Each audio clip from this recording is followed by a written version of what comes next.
ঈদে নৌপথে চলাচলের সার্বিক বিষয় নিয়ে সচিবালয়ে কথা বলছেন নৌ পরিবহন মন্ত্রী শেখ রবিউল আলম। আমরা সরাসরি চলে যাচ্ছি তার বক্তব্যে। সেটা তারা অনুসরণ করে। আর সেটা একটা কোনো জায়গায় এটাকে চাঁদাবাজি বলাটা কঠিন। চাঁদাবাজি আমি বলতেছি চাঁদাবাজি হচ্ছে সেইটি যেটি মানুষকে বাধ্য করে জোর করে নেওয়া হয়, তাদের নির্ধারিত প্রক্রিয়া না কোনো অবৈধ শক্তি সেটা করতে চায়, সেটা করার কোনো সুযোগ নেই। সেটার করার আমাদের এই মন্ত্রণালয়ে থাকবে না, যে কোনো মূল্যে আমরা সেটা তার হতে দিব না, সেটা আমাদের অঙ্গীকার। কিন্তু যে চাঁদাটাকে কোনো সময় চাঁদাবাজি বলা হয়, সেটা অনেক সময় সমঝোতা তারা করে নিয়েছেন পরিবহন মালিকরা, তাদের অর্থ তারা এই হারে কালেক্ট করে তাদের এই কল্যাণে ব্যয় করবে, সেটা আমার জায়গা থেকে রহিত করাটা কোনো সুযোগ থাকে না। আমি সেটা মিন করতে চেয়েছি। সেটা অপরাধ, সেটা আমরা নজরদারি করব। এটার সাথে আমি অ্যাড করি, আপনি যেটা বলছেন যে শ্রমিকদের কল্যাণে তারা ব্যয় করে, আমরা আসলে বিগত দিনে কোথাও দেখি নাই।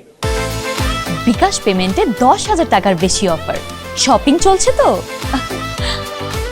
যে কোনো শ্রমিক অ্যাক্সিডেন্ট করে মালিক পক্ষদের কাছ থেকে তাদের কোনো সহায়তা করা না আছে আপনি দেখেননি না?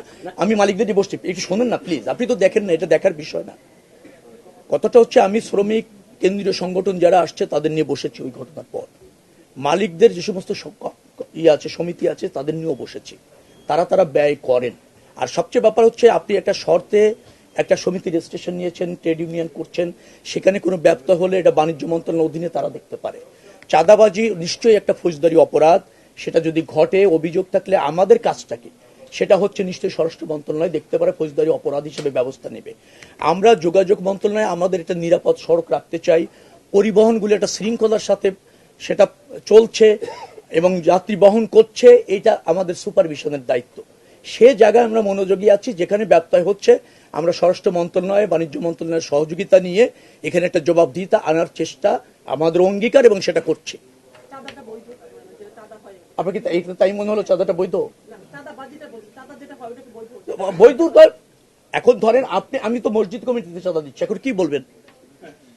আমি তো রিহাবের মেম্বার, প্রতি বছর চাঁদা দিই, কি বলবেন? এটা অবৈধ বলবেন? আমি জাতীয় নির্বাহী কমিটির মেম্বার, আমার পার্টিকে একটা নির্ধারণ করা আছে চাঁদা দিতে হয় বছরে এই কয়টা টাকা, অল্প কয়টা টাকা, আপনি কি অবৈধ বলবেন? আপনি অবৈধ বলে বলতে পারেন, আমি তো আপনাকে জড়িত করতে পারবো না।